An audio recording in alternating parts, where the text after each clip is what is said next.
Hi, my name is Jimmy Williams with NFL Draft Diamonds.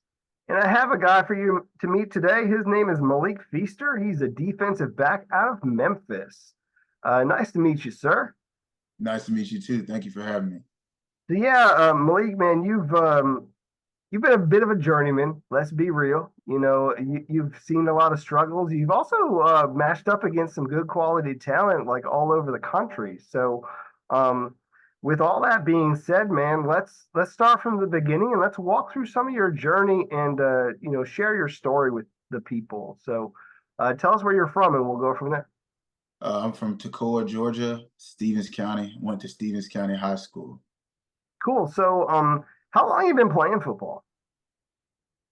I played rec football. That's where I started recreational when I was younger. I fell off when I got to middle school. Thought I was going to be a professional basketball player. Was very wrong. So I stopped playing football throughout middle school. I didn't play football my ninth grade and my 10th grade year. I played a little my 11th grade year, but I didn't play much at all. I just kind of, traveled with the team, was on the team. And then my senior year, that's when I actually started playing and loving the game of football. So Great. all in all, probably realistically, maybe 6, 7 years.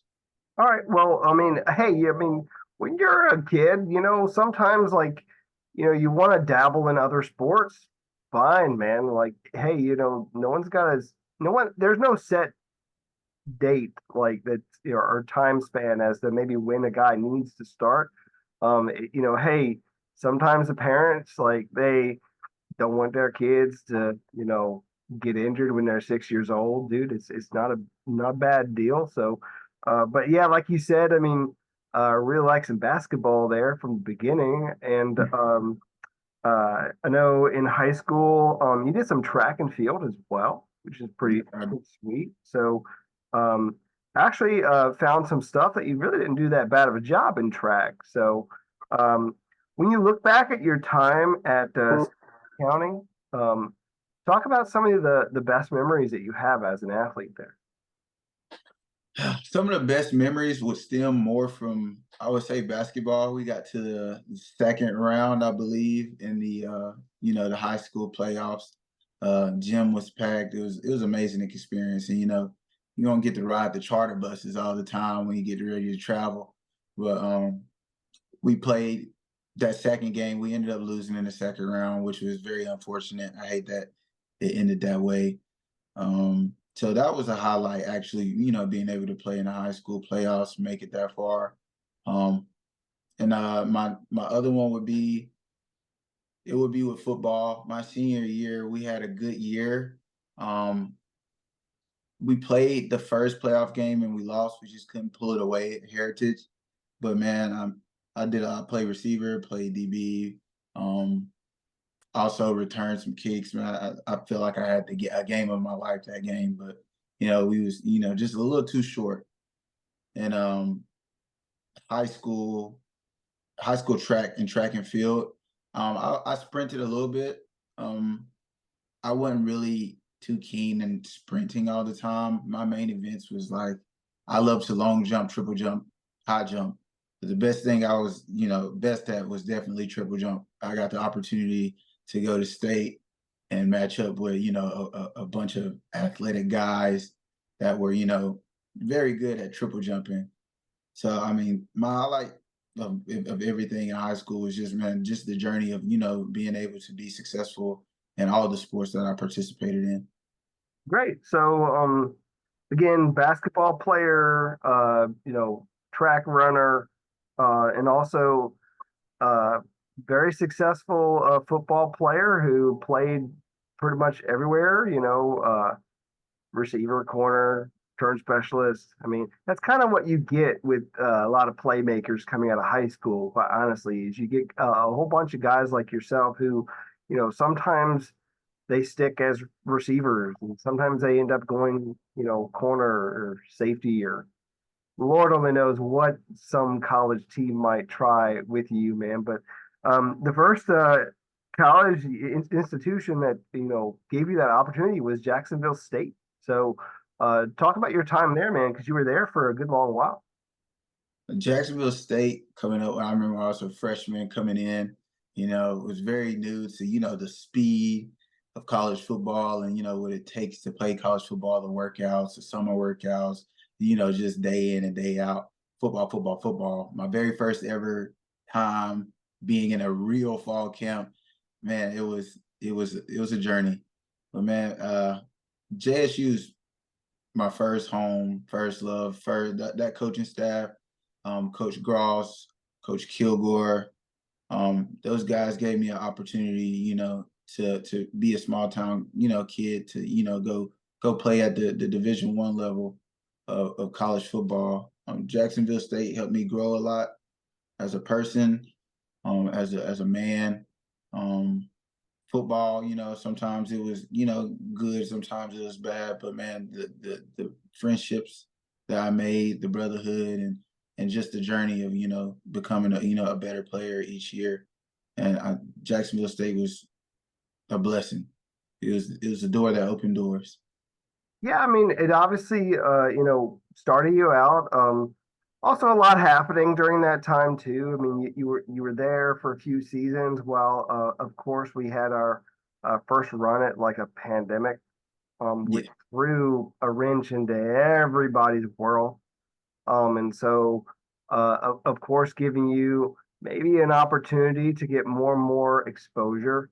And also, you finished up your time there at Jacksonville State and you eventually ended up at Florida State. So, how did that happen? My very last year at Jacksonville State, I came off the 21 season. It was a great season. My stats, kind of stuck out like a sore thumb. Always, had everyone has the dream to go, play at one of those, big time powerhouse schools, and I was just like, hey, I want to, take a chance on myself. I could play at the next level. I think I could transfer and go up, and that's what I wanted to do. So I entered my name in the portal, and I heard from Florida State and a few other schools, um, Auburn and Indiana as well. But I chose Florida State because that's where I felt like, talking to the coaches, I had that opportunity to actually go in there and make, an impact. Well, and let's just be real, it's Florida State. I mean, like, I mean, that's where Dion like made his name. Like that's in every kid who plays your position, man, like that's who they always want to grow up to be like. I mean, let's just be real. So, Yeah. um, and a lot of great talent comes through that program. So everyone wants to get there. Like you're facing the top talent. So yeah, I mean, you're surrounded by, gosh, man, like 4 and 5 star athletes everywhere you look when you walk in the door. So like, uh, I mean, was it that big of a difference? Like when you first stepped in there, like when you saw like that program and how grand it was? Yeah, you could definitely tell the difference when you transfer from the FCS level to the FBS level and being at a school like Florida State and such. Man, everything's different. The environment, the facilities, uh, all of the athletes. You got athletes of every stature. They're built from big, tall. It's just a bunch of guys in there that stand. They're at Florida State. For a reason. And yeah, it was different going in the grand view, the everything. It was very different. But then, hey man, I mean, obviously things there didn't work out your way, but I mean, you're surrounded by a lot of great people who I'm pretty sure you know, have influenced you a little bit. Yes, sir. Who really were like maybe some of the top influences for you, like during your time there? I would say one of the top influencers for me, as far as like teammate wise and everything, it'd probably be Bernardo Green. His nickname was Duda Corner. That guy was a stud at corner, still is a stud at corner. Right. Um, the way he plays and everything is just man, and the list goes on. But he was one of the guys that stood out that I tried to kind of evolve my game around. You know, kind of the same size. And if you just watch him, you see him play out there, you see like, dang man, he's a dog. So he influenced me. Obviously the coaching staff, the coaching staff influenced me. They drove me to want to be better. I wanted to, be able to play at that level. I wanted to help contribute at that level. So they helped me dive deeper into like the actual depth and knowledge of football, like throwing me on the board, having me draw formations and stuff. Actually, like, being more detailed in, the game of football. Yeah, and then just kind of, moving on from your time there, because I mean, you actually ended up redshirting. Yes. You felt like, it was in your best interest to redshirt because I mean, I don't know, maybe perhaps the following season that would be when you would really take off. And so like there were hey, let's just face it. I mean, the opportunity to play at FSU just wasn't there. That you're surrounded by like a ton of great talent. And so like um you end up transferring again. And so you end up there at Memphis, where you finalize your your career. So uh talk about your time there, man, how that transition happened. So getting to Memphis was a smooth, it was an easy transition. I came in, was, working, to, earn the job to go out there and, be an impact for, the University of Memphis. I played in some games, didn't play in some games, started some, and, I just, accepted my role to do whatever I could do to possibly help the team. Um, so the Memphis, it was a great experience being here. We still have one last game left. We play in Iowa State in the Liberty Bowl here at home in Memphis. So being here too is, help my career, help me grow, and help me like to understand, everything isn't going to be just straight up, straight shot to success. It's going to be ups and downs, but it taught me how to stay the path, stay focused.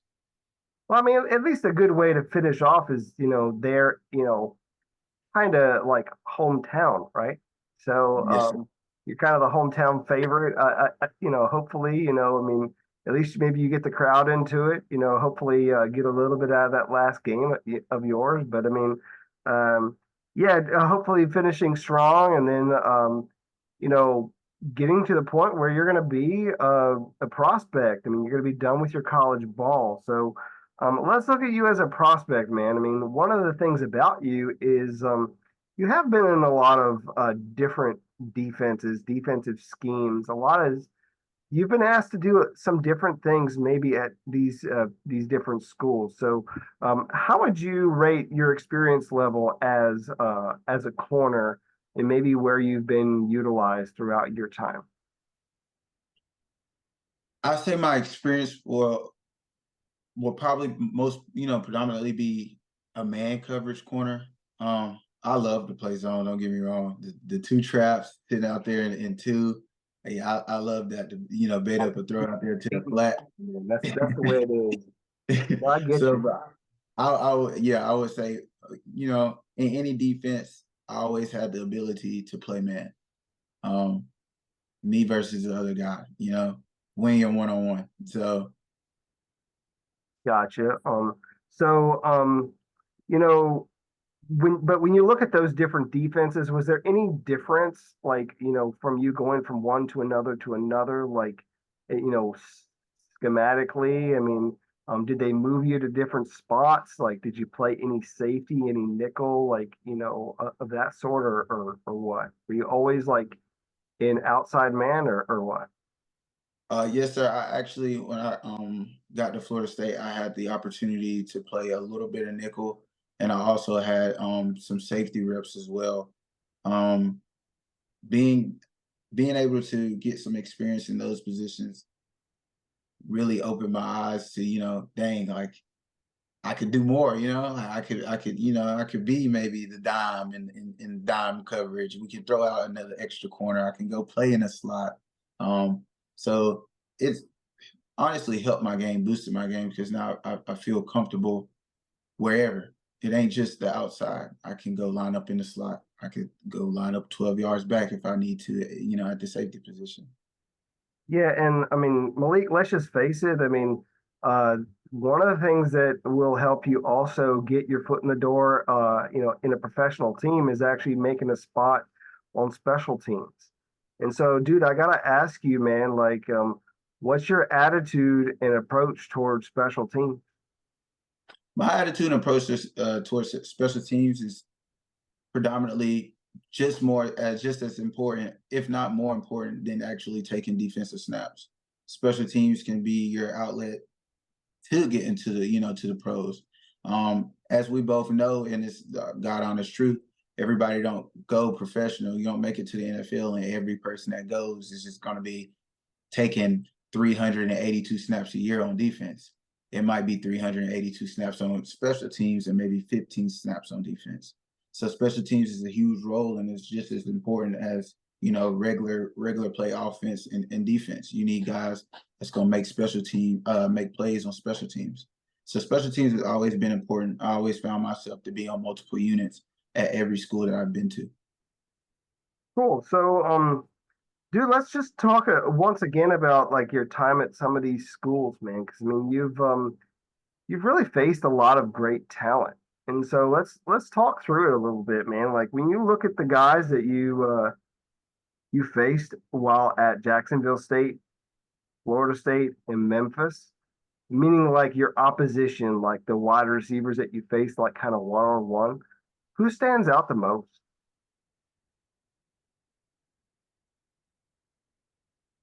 The receiver that stands out the most would definitely be Johnny Wilson. Covering him one on one with such a big target, such a long body, and he has decent he's just as fast as anybody else. And covering all that ground, man, it's hard to just sit out there and cover 6'7", 6'8" guy that moves like he's 5'10", 5'11". Yeah, I mean, it's a little unreal watching that guy sometimes. So I definitely feel you there. Um, Answer this one question for me, man. What is one thing that your opponent does when they when something that perhaps they do that they shouldn't when they face up against you? Like, what's that one thing that maybe they make a mistake about? For me, it would definitely allow me to get my hands on early. If I can control you from, coming off the line, if I can get my hands on you early, it's just going to make my job a whole lot easier because I can run with the best of them. So if you don't get enough off the line, then I can stick to you like glue. I'm going to stick to you like glue. Well, hey, man, I mean, if you can dominate a guy very early, if you can get in their head, like that can be a complete game changer for real. So, I gotta ask you too. I mean, the thing is with defensive backs, man, let's be real. A lot of guys they get this stigma of like almost being a diva. And I don't know how you feel about that, but like, do you see yourself kind of in that light, man? I mean, obviously, like, it kind of comes with a position sometimes. I don't know, but I'm just gonna throw it your way, man. Do you roll that way or what? Nah, I don't think so. I don't think any DVs or divas. I think the divas are really the wide receivers. Those are going to be your diva guys. All right, all right, all right. I get you. I mean, it's always the opposition. It's fine. Um, well, hey, uh, obviously, man, like you grow up in Georgia. You know, who did you grow up idolizing as a kid, man? I mean, who did you want to be like when you were a little kid? Is there somebody at the next level that maybe you want to be like when you grow up, or I guess now is what I mean. I idolized Michael Vick when I was coming up as a quarterback because I mean, I was just a stud. In the Atlanta Falcons, I mean, he just had a He's phenomenal. electric, man. Yeah, so I always wanted to be like everybody. You've probably been in your room one time before, and you just line up and you act like you're taking a snap. And that's who I idolize. Just a stellar athlete at the Yeah, quarterback. dude, let's be real. Like, I think a lot of us, I mean, at least me, like I remember like him on the Madden cover, you know, I had that one, must have played it with him like countless times because like he would be unstoppable. I would just take him and shoot. I'd either run 200 or 300 yards a game or pass 200 or 300 yards a game. He could do it, you know. Um, but I mean, obviously, man, you end up not necessarily being an offensive guy, but a defensive guy. Who do you study at the next level, man? I mean, who do you think is maybe one of the better ones, or who's somebody that you know, want to kind of emulate? I would like to emulate Jalen Ramsey. He's definitely longer than me, bigger corner. He's one of those bigger guys that's at the corner position. But man, just the aggression that he plays with, the technique that he plays with, and he's just much as he could come up and make a tackle and cover. I mean, the guy can be a complete ball magnet. He definitely catches the ones that's thrown his way. So I kind of like want to build my game off of him. There's always one thing with corner where okay, he can cover, but can he come up and tackle? Can he fit in this gap? If we needed to him on the backside of a condensed formation. So I idolize him, and I really study him to make my game more like him. Yeah, I mean, definitely want to be a complete player for sure. I mean, I think anyone and everyone would want to be. Um, Saying that you don't want to be would be kind of silly. So, um, well, obviously you had, you know, shared again, he's a little bit bigger of a guy than you. How big are you, if you don't mind sharing, Malik? I am 6 foot, 185 pounds. 6 foot, 185 pounds. I mean, that's fair. And I mean, I could pretty much put you almost anywhere in that secondary. So that's not that big of a deal. So I mean, that works. Well, Malik, let's reflect just a little bit on your, really your entire resume so far, everything that you've been able to do with your collegiate career. So when you look back at a lot of these, games that you've been a part of, what sticks out the most? Like, is there a moment, like a specific moment, or even a play or a game or something you could share with me right quick? When I look back to my career, it Jacksonville State, year 21 versus Stephen F. Austin. That would be the game. That game was just a stellar game, the best game that I've played since I've been a college athlete. I had a lot of plays in that game that I made. I had a forced fumble, return for a touchdown. I didn't return it; my teammate did. I had clutch pass breakups. We're talking red zone, pass breakups, and then at the end, the game winning interception to put us over top. That game stands out the most. It will always stand. I will always remember that game. Hey, man, I mean, hopefully, you know, you'll have one more great game before it's all said and done. I mean, you have a bowl game coming up soon, so I mean, hopefully you'll get another moment like that here very soon. So hopefully you close it out well. So, um, well, Malik, as we shift gears just a little bit, I mean, I do want to kind of meet you outside of football player. So. Is there anything else about you that you think people need to know? Whether it be your interests, your hobbies, your passions, do you have any side business or something? I mean, anything that you want to talk about, man, I don't care. For just a couple minutes, I'll talk about whatever. But what are some things that are important, other things that are important to you in life? Um, I would say I enjoy being outdoors. I love being outdoors.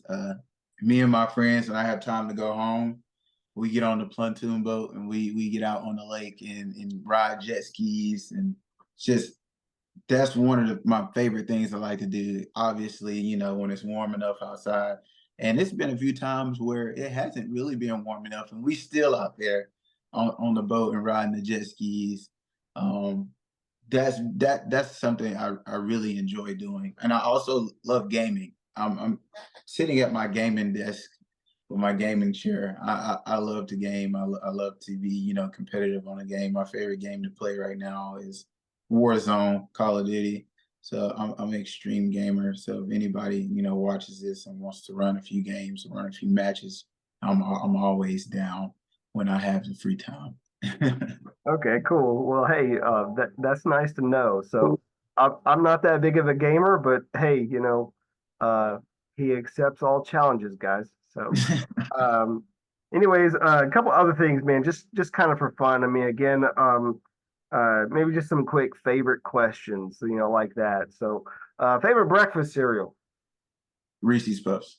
Reese's Puffs. Okay. Uh, Are you a soda guy? Are you a Pepsi, Coke? I mean, Sprite? Like, what are you? Uh, I'm pretty much an everything soda guy. I'm trying to limit down my soda and drink more water, but I love Dr. Pepper, Sprite, Strawberry Fanta, um, I believe all those. it's a good athlete answer to say otherwise. But no, I get you. But you also live in like the area where like that, like you've got like a big plant, like right in Georgia somewhere. So, anyway, so are you a car guy? Is that something that you like? I mean, you got a favorite car or something or no? No, I don't. I don't have a favorite car. So so that's not that big a deal for you. I mean, you'd much rather be like out on a lake somewhere, right? Yeah, yes, So most definitely. are you like big into fishing or something or what? Are you doing like water sports or something? Water sport activity. I'm not really big on fishing. I'll go fishing, but I'm not big on it. I just like being on the water, doing riding, the water vehicles. Dude, that sounds like a whole lot of fun. I mean, I'm not gonna lie. So, you a big movie guy?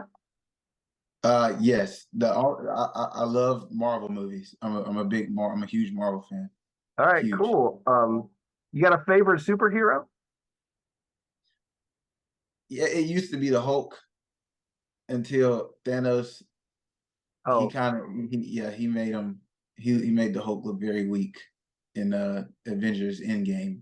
So I really don't know who's my favorite hero anymore. But Hulk lost it. well, no, I think it's the whoever did the movies, man. Like that's their problem. So, but no, honestly, dude, there's a part of me that wants to be kind of like that character. Maybe not like the movie, but like the character where you know, grow to 10 feet tall, smash the hell out of everything, and just kind of walk away unscathed. But no, I get you. Malik, obviously, we're talking because you're a guy who is an athlete. And so let's try and wrap up our time. I mean, you're an athlete who's trying to finish up your time as a collegiate football player in hopes of maybe perhaps getting to the next level. And so as we close up, man, give us your pitch. What makes you a guy that people need to pay attention to? That maybe a team would give you that opportunity at the next level, man. Tell them why they need to do that and close with that thought. I think teams should, take a shot on me at the next level because I'm your ultimate role guy. I can fit into any role you throw me in. I can be your special teams. I can play corner. I can play safety. I can play nickel. I'm very versatile. There's a lot of guys that can run fast and jump high, and bench a lot and strong guys. And I offer all of those things. I'm excited. I can't wait until my pro day so I can get in front of some scouts and show them just how well-rounded an athlete I am. I'm looking to turn heads and hopefully someone takes that shot on me. I got plenty of film out since I've been playing, and they'll look at the film and evaluate me as a player and look at the athletic standpoint on things, and they're just gonna get a well-rounded athlete that gives his all. Cool. Well, Malik, it's been a pleasure talking to you, and I wish you nothing but the best, man. I mean, you've got uh, a wild career, but you've matched up against some of the best of them, showcase your versatility all around, and Hopefully someone will give you a shot here very soon. Okay. Yes, sir. Thank you for having me. All right. Once again, I got Malik Feaster here. He's defensive back from Memphis. Check this guy out.